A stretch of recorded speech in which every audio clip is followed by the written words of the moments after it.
Hey everyone, thanks for tuning in. You join us in between some showers. It's been a bit of a rainy day here today, but luckily that isn't going to really hinder what it is we're going to be doing today. Just a quick thing before we get into the video.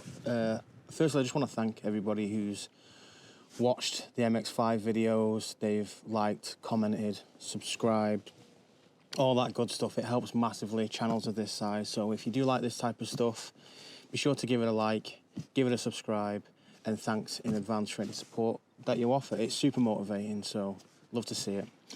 The MX-5, speaking of it, it's now with its new owner. They're enjoying that. I think it's scrubbed up pretty well. In one of the prior videos, we should have gone over some of the pricing, so all in all, it turned out pretty good for us in the end, and we've still got this unit that we're leaning on right at the moment to break some more of. But today's video is not about an MX-5, it's about the new arrival, so shall we take a look at it? So firstly, a bit of background on this. This is not a Copart car.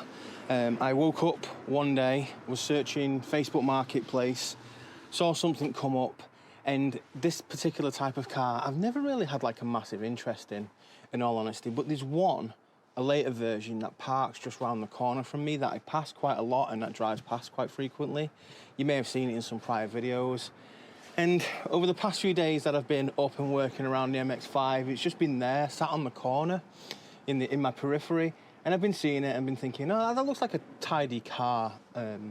So I went online, did some research on them, a little bit of research, just a tiny bit, nothing too major, and they're super cheap.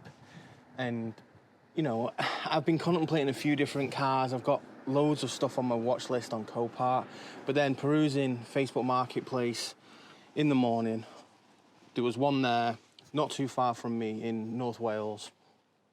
And yeah, I just had to go and have a look at it and take a punt. So, you know, I've had a look around this car already, but we'll go through it back, you know, front to back like we usually do, and just see what it's all about. So here is the new car. It is a 2005 Saab 9.3 convertible 2.0 Big T Aero. Bit of a mouthful, but yeah, it's a 2-litre turbo. It's about 210 brake horsepower. It's a 5-speed 4-seater convertible all the way from Sweden. I'll get into pricing in a bit, but we'll take a look around it. I'll tell you what's wrong with it, and then we'll talk about how much I paid for it. This was an absolute bargain. Don't be surprised if you see the title of this video as something like cheapest Saab 9.3 convertible in the UK, because this is a lot of car for the money. Firstly, a bit of its documentation. It's got an MOT till May 25, so a very long MOT. It's had full service history. It's done about 119,000 miles. The service history goes up to about 102, and there's some additional documentation after that. And yeah, we'll talk about the problems and all the gubbins in a minute, but yeah, we'll start. Let's have a mooch around. So, it's not the tidiest of paintwork. It's a bit dirty. It's just been sat in the background. We went and got it, I test drove it, we worked on a price, and I got it back on the drive. It did about a 100-mile journey, and it tackled it like a champ. So it's just been under the cover, and then once the MX-5 went, this came out. So from the front, the lights obviously need a buff, very cloudy. We've got a scrape that's been touched up in some way on the front bumper. Not too worried about that. It's got the aero alloys. They're absolutely caked in brake dust. One of the tasks for today will be to rectify some of that. It's got road legal tyres all around. The ones at the rear are fairly new, and it also has a lot of meat on the pads all around as well, so they've been done fairly recently. Red brake calipers, and they don't look like too bad a job. Going down the side, we've got a little bit of a, don't know if that comes up well on camera, a little bit of a wave in the door there. Roof is extremely good. There's like ever so slight marks and a little bit there, but nothing really to worry about. Side of the car seems fairly tidy. Doesn't look like it's had any paint, but this is the main issue with this car. So This is the aero version. I believe there was linear as the lowest version, then there was vector, that sat in between, and then aero at the top. Cosmetically, the main difference you'll see with the aero, as far as I'm aware, is these little skirts, like the side skirt trim there, the rear trim, and there's one at the front as well, plus the alloys. I don't know a lot about Saabs in general. They've never really tickled my fancy, to be brutally honest, so any help is much appreciated. If you want to talk about the Saab, put it in the comments below. Am I missing anything? You know, what's the deal with them? But yeah, this is the issue with this particular car. Somebody rear-ended it. Not at pace, thankfully. So we've got some tape here, and this light is taped in, and we've lost some of the aero lettering. So we're going to take that off in a bit and see how bad the damage actually is. Hopefully it's rescuable. If not, then the good thing is I believe the trim comes off the bottom, because the aero trim is like hen's teeth. So we can take the aero trim off and put it on a standard bumper, I believe, and then get the aero font back on, or buy some new stuff. The difference between buying a bumper with and without the aero kit, from what I gather on eBay anyway, is quite a chunk. So if we can save ourselves the lower splitter, then fantastic. But yeah, that light needs replacing. It has a crack in it, and this bumper has some damage. The aero has a spoiler as well, as you can see. We do have the aerial, it's in the boot. We had 2 keys. These keys are disgusting, by the way. They do not age well. There's the boot, nice and big, and that's a clue as to one of the issues with it. We've got the aerial down there as well. I'll pop that back on later. Yeah, cool. Coming down the passenger side, everything is fairly tidy. They've got one of these door trim mouldings on it. I'm going to take that off and see if there's anything lurking under there. But the passenger side is pretty good. All the way back to the front, where, yeah, the lights are a bit murky. We've got some lacquer peel on the bonnet. And it looks like this trim around the window is not meant to be chrome. I mean, we could probably rub that down and make it chrome. These could do with a bit of a paint and a clean.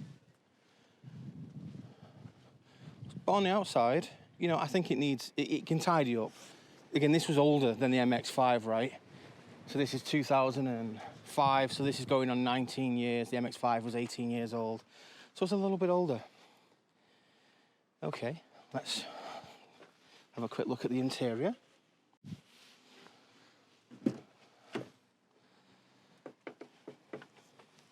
So, full leather interior. Let's take a seat. Oh.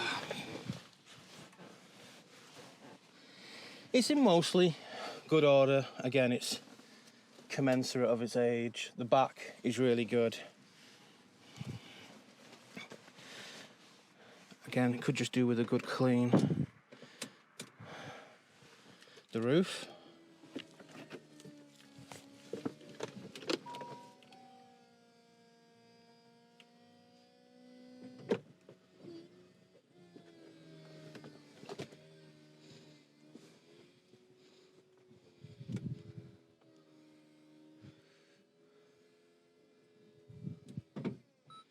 Makes all the right noises. Seems to go down a treat. We've tried it a couple of times, up and down, up and down. The roof works good. So the interior just needs a good old clean. You've got some... I originally thought all these were 6-speed. The HPI report that I got on this prior to it said it was a 6-speed, but it's not. It's a 5-speed. And I believe there's some...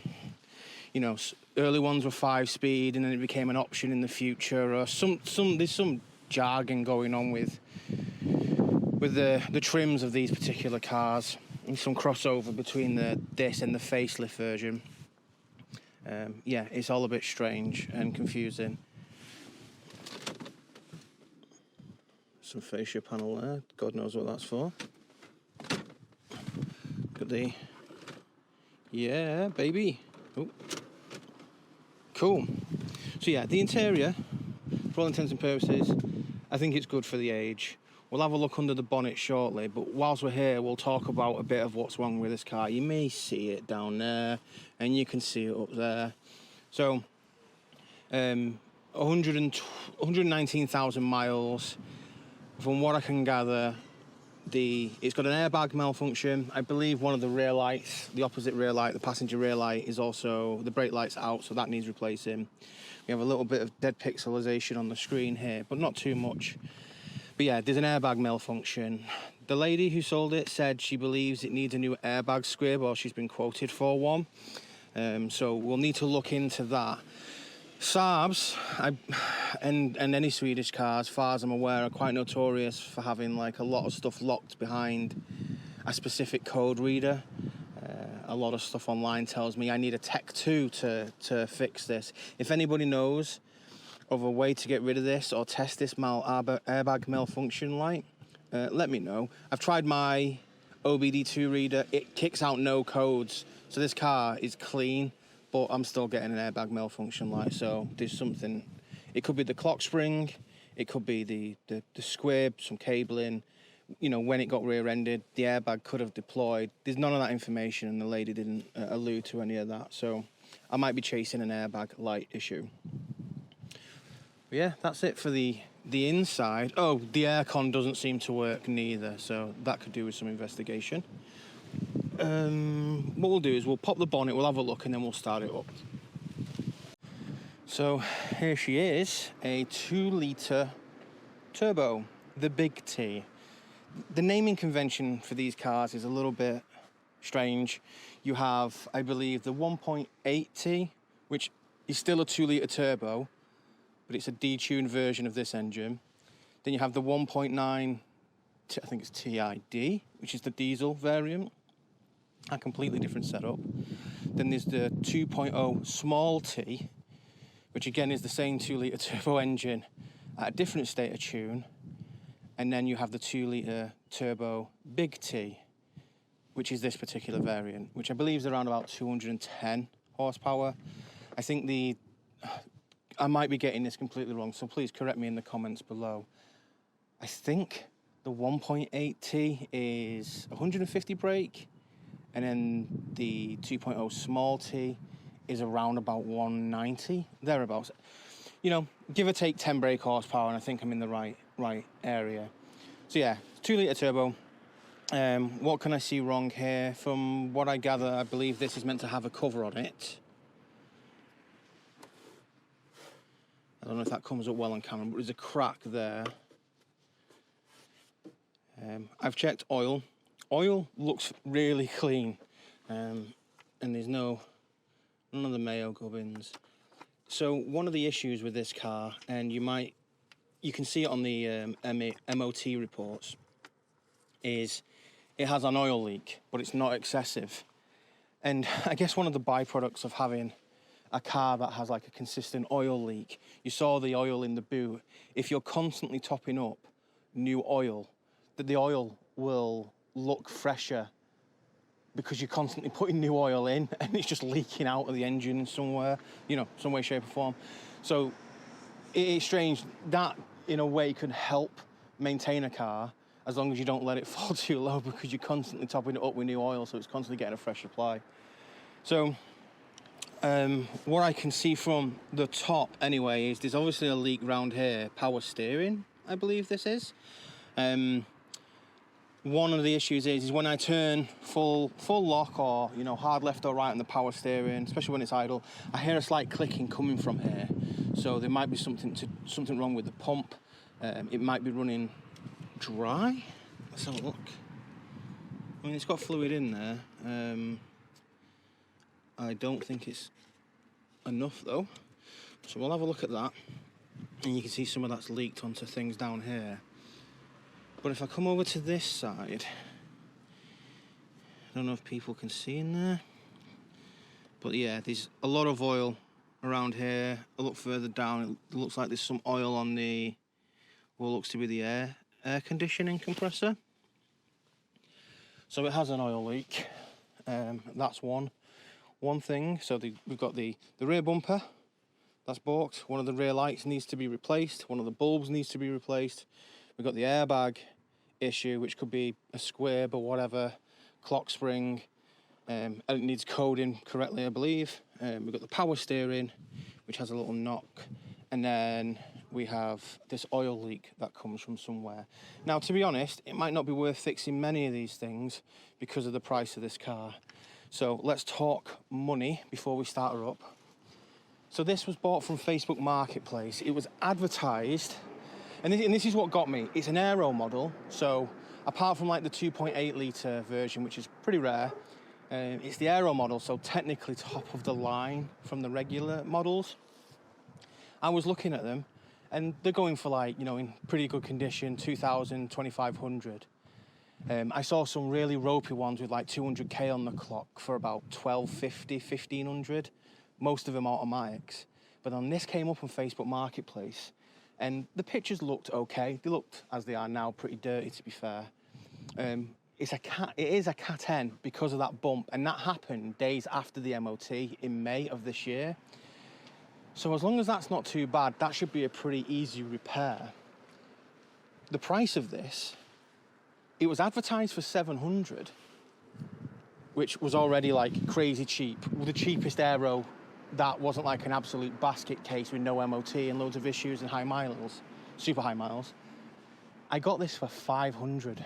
So I went to Wales with a friend, and I drove it round for a good 20 minutes. I had a look around it. You know, that's one of the benefits of buying something from marketplaces. You're not having to, I don't know, go out on a whim and purchase something from Copart, right? Almost like sight unseen. This, we actually went and had a look at it. I got to drive it. I recognised the power steering issue. She was really upfront about the oil leak. You know, the MOTs told us that anyway. She was upfront about the airbag having an issue. She was upfront about the bumper and the accident and stuff like that. So all in all, it seemed like a pretty good buy for 500. And it was one of those instances where it's like, you know, for 500, you could probably sell it now for more if you were to sit on it for a little bit. And worst case scenario, again, like with this MX-5, it is worth more in parts. The aero bits alone are worth a good chunk of that £500. And then when you take into consideration turbo, seats, parts of the roof, all that type of stuff, if worst came to worst, I know it's not mechanically sympathetic, you could part it for more money. So I don't think I'll be out money on this car whatsoever. And after driving it, I'll be honest, I'm a bit of a Saab convert. Like, prior, I don't know, seeing Saabs on the street, some of them, some of the 9.3s and the 9.5s, new ones, they look pretty gangster. And I've always thought, oh, they're a bit of an old man's car, you know, this coming from a guy who drives a Jag.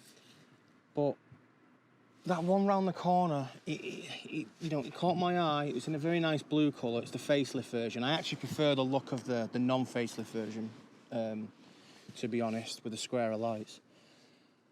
It drives super good. It's fun. Don't get me wrong. It's a bit tactile inside and plasticky.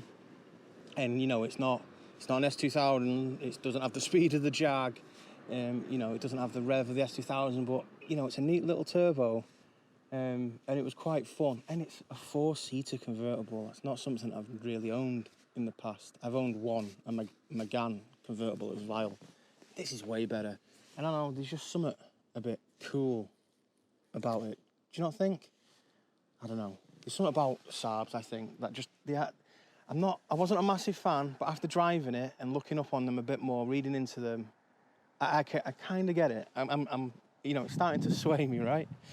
Anywho, let us start it up, shall we? So, you have that crazy handbrake that, when you put it in, becomes part of the trim, which is quite cool, and you have this strange key. You know, so we're in neutral.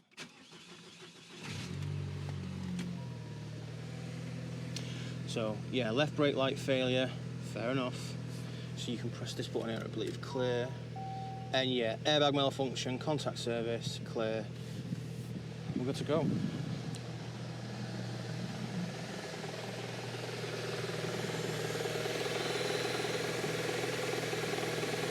And there she is running. So the camera and the microphone might pick up something different than what I hear. You know, I'm in my late 30s now, so I'm getting on a bit. I'm starting to lose hearing frequencies. Can anybody hear anything amiss? I hear a slight, I wouldn't call it tapping, like a, I don't know, a repetitive knock, but it's very, very quiet. It sounds like it should do, in all honesty. It doesn't sound bad at all. Let's give it a rev, shall we?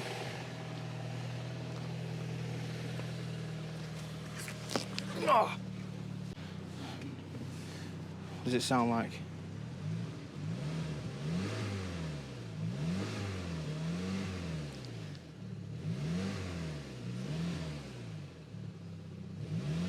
Sounds all right.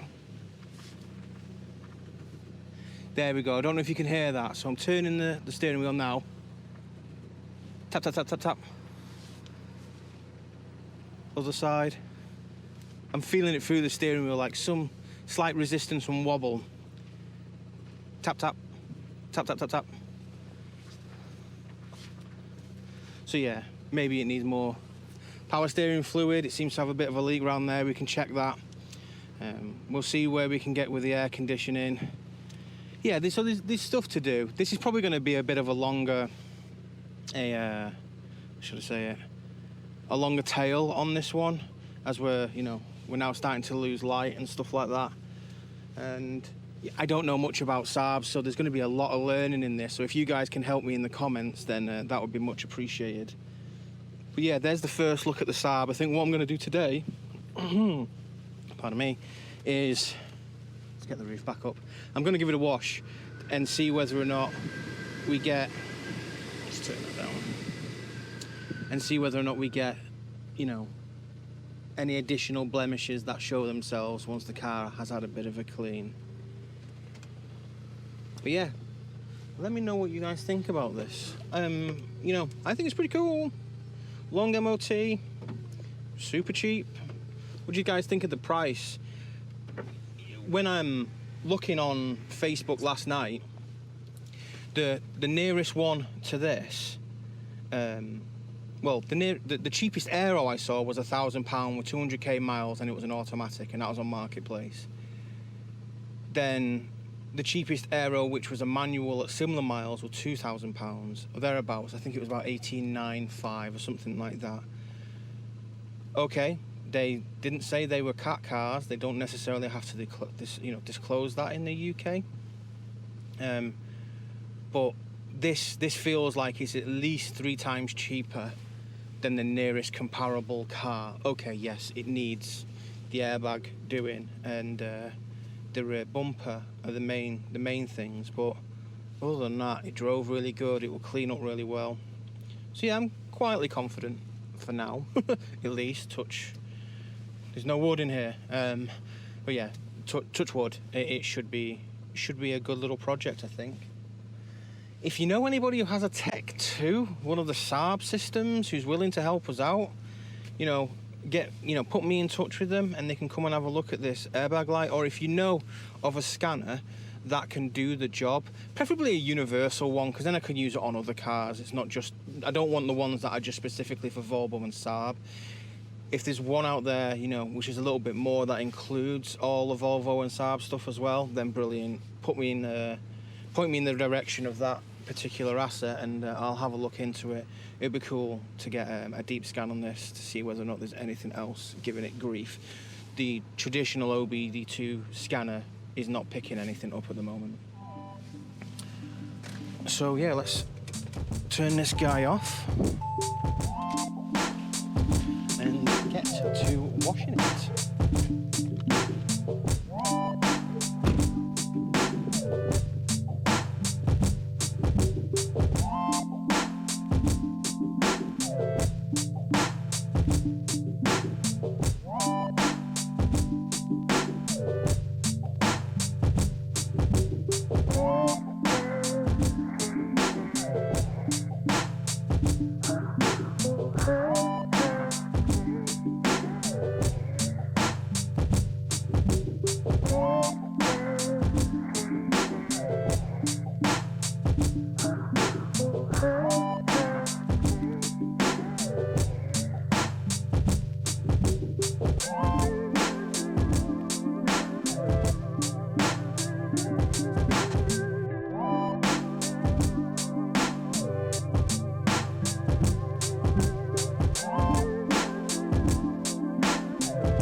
Okay, so that's the first pass with some snow foam, and I've got to say already I feel a lot better about this. There's still a lot of dirt on it, and I took the tape off that was keeping the rear light intact, so I might be able to salvage these bulbs, which I think that is the one that's actually gone bad in the other one, so that's covered at least. And then that is the damage. It looks like it's been pushed right back in, and the actual like bumper interior has been broke as well. So it looks like a new bumper is in order, but at least the trim underneath seems completely intact. The wheels are starting to, you know, again, this is just water and a bit of snow foam. They're coming up pretty good. You know, it's a sunny day as well, so it's a shame it's drying very, very quickly now. It's a 19-year-old car, and I will probably say this a lot in this series. It was 500 quid, 500 pounds. I mean, the car looks fucking awesome there, I think. Looks really good. So yeah, 500 pound, 19-year-old, 4-seater, 2-litre turbo, convertible, which they don't make anymore. The sporty, or one of the sporty versions of it, I mean, yeah, I think it's starting to come together already. Like that wash has already put some value on the car. I feel it looks better just, you know, like this in this state than it does than a lot of the ones that are actually advertised for like 1,000, 1,200, 1,400, that type of stuff. It's not until you get around to here where you're like, yeah, I should probably address this. So I'm going to get a new light on order, sharpish. I'm going to have a look for a bumper. I've seen actually a bumper with the aero fixing on it for £90 on eBay collection. However, it does have other damage. You know, the aero trim itself could be worth a good chunk of that. I've seen a complete good condition aero bumper, so bumper plus trims and everything else, for £325, which I think is too much. So I just want to confirm that I can put this trim onto a standard bumper, and if that's the case, I'll look for an in black standard bumper, which should, you know, set me back no more than £100, I'm sure. And hopefully it'll come with all the trims needed. A light, I shouldn't think that would be too much either. 100 quid, is that? 60? Luckily, the inner light didn't get touched. I'm hoping, like this seems to have been pushed in. I'm hoping this is just the plastic, but there might be some slight twisting underneath. We won't know until we get the bumper off in an upcoming video. But for today, we'll continue cleaning. I want to try and get a lot of this tape off, which I will try and do now. So managed to get all the sellotape off that was just on here and the bumper. How do I do that? I did that with, you know, people are probably going to shout at me now in the comments, but you know, as long as you keep it controlled and you don't do too much of it, bit of brake cleaner on the actual adhesive, and then a microfiber towel, keep rubbing, and it will start to just like dissipate quite quickly. Just keep doing that until it's all gone, and make sure you wipe down and clean the area you were doing. But that looks pretty good here. Now just need to replace the bumper. There's a quick look at the rear alloy, which has had just the snow foam on it. Now typically rear wheels are less dirty than front wheels because most of the braking goes on at the front. That's after a quick spritz with some alloy cleaner. Obviously it's got some pits and bits and peel, but that looks a world apart from the rear. And this was a lot dirtier to begin with, and even the inside of the barrel is starting to get clean. So good stuff. Now to do the rest of them. Yay. So I have went round to every wheel and give it a little bit more time and effort. There we go, and last but not least. And they've come up okay, yes, they're full of curb marks and scratches and paint flecks, whatever, but they look like, you know, let me try and post a picture here, what they used to look like to what they look like now. It's, again, night and day. This car is in very much need of contact washing next, so I think what I'm going to do first is I'm going to quickly spray some snow foam on the roof. We get a lot of this white fleck from birds and trees and stuff in our area, so I'm just gonna spray the roof. It's something we have to live with, so I can't get rid of it all the time, every single time. The S2000, this has inhibitor, gets clean fairly regular, and you know, this gets it all day long. Anywho, this hasn't been as bad because it's been under a cover, but this is like a day or two's worth, and it's starting to show. So what I'm gonna do now is do a quick spritz with some snow foam, get the drill and do what I did on the MX-5 and just give it a bit of a scrub all over, up, down, left, right, and then call that a day there, get it rinsed off. And then I'm going to spray snow foam again, and then I'm going to agitate that snow foam by hand and then spray off. And then, you know, I think the car is good to start being worked on from an exterior point of view. I'm not going to touch the interior today. Today is all about showing you around it, getting it clean on the outside, so that then we can just build upon that. And to be fair, I think I've already scrubbed £200 worth of value into it. You know, a bit of a joke, but you know, it does look a lot better than what it did when it landed here. So let's get to it.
So I've done one half, you know, because I'm in the sun, it dries very quickly, so I wanted to just get one half touched down and dry, and you know, that took all of 15-20 minutes, and you can tell, I'm not sure how well it shows up on camera, but there is swirl marks aplenty.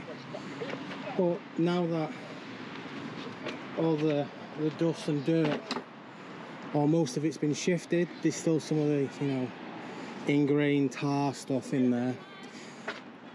With it fairly clean, I can see now some, you know, additional bits and bobs here and there which, you know, show its age. For example, small thing here, don't know how well it shows up, tiny dent there, very tiny dent there with some what looks to be adhesive which should come off in the next wash.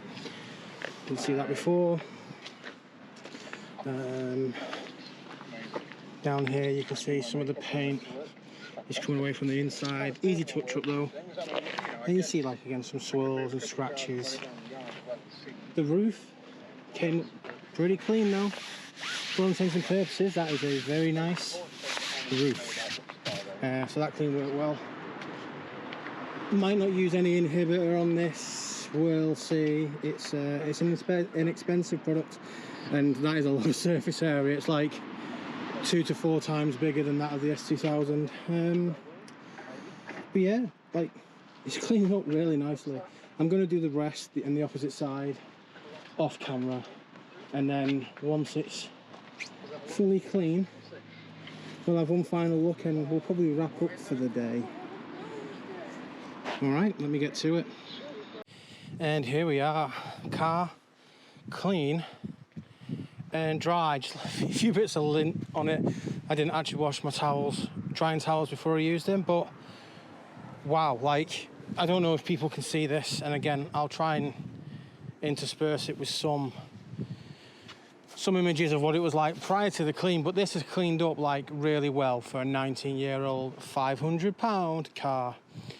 The sun, when it hits the colour, it has like a tinge, I don't know if you can see it in the camera, tinge of purple to it, which is really nice. It's not just solid black.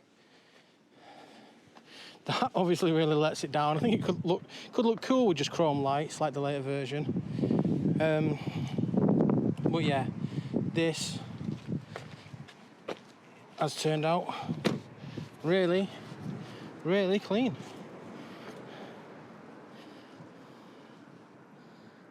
Very nice. So we've obviously got a lot of stuff to do with this. This was more of an introductory episode, so thanks for watching if you tuned in.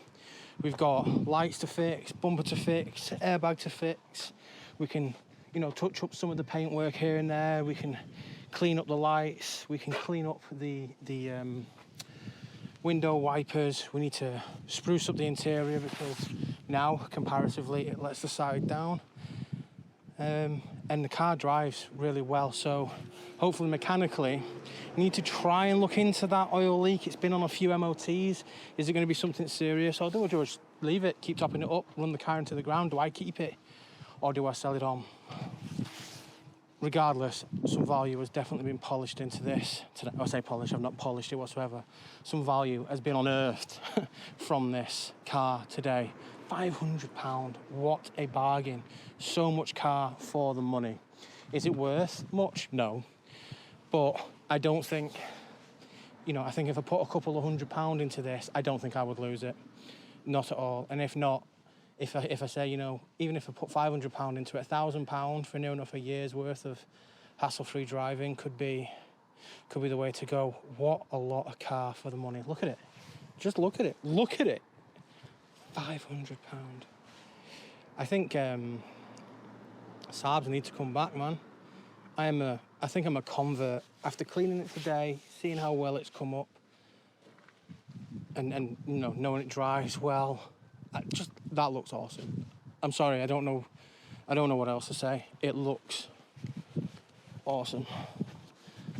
That's cleaned up. Oof, look at that. Bing! All that purple coming through. Really, really, really nice. So, what do you think of the Saab 9.3 convertible? It's the second generation pre-facelift. 2.0 big T, 2-litre turbo, 5-speed, 4-seater convertible. £500. Anyway, if you like this video, then give it a thumbs up. If you could subscribe to the channel if you enjoy this type of content, that would be massive. Helps small channels like me immensely. If you want to show any additional support, you can buy me a coffee. There's a link down below. And yeah, any comments, any recommendations, anyone with a Tech 2 who wants to get in touch, then get in touch. That's it for this video. I hope you enjoy the 9.3 and I hope you look forward to seeing what comes in future. Take care, have fun, bye for now.